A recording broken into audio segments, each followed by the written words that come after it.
Let's fill in this table and graph this function g of x, and we'll use this rectangular coordinate system to graph. And don't forget, we also want to talk about the domain of this function. But let's go ahead and get used to this function by filling in this table. If x is -2, I have the square root of -2 plus 2. That's the square root of 0, which is 0. If x is -1, -1 plus 2 is 1. The square root of 1 is 1.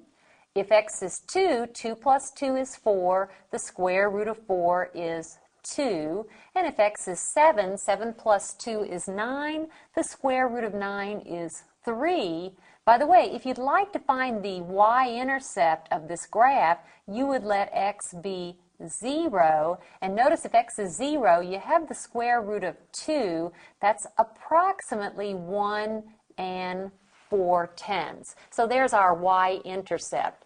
Let's plot these points, -2, 0, -1, 1, 1 to the left, 1 up, 2, 2, that's 2 to the right, 2 up, 7, 3, 1, 2, 3, 4, 5, 6, 7, and 3 up.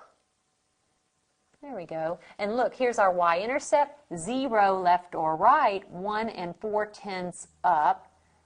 And notice that fits in. By the way, look at these points, look at your table, and what is the domain of this function? We cannot let x be a value less than -2 because we would be taking the square root of a number that is negative, and we won't have that on our rectangular coordinate system. So the domain is from -2 to infinity, and we can let x be -2 as we did here, so notice I have a bracket there.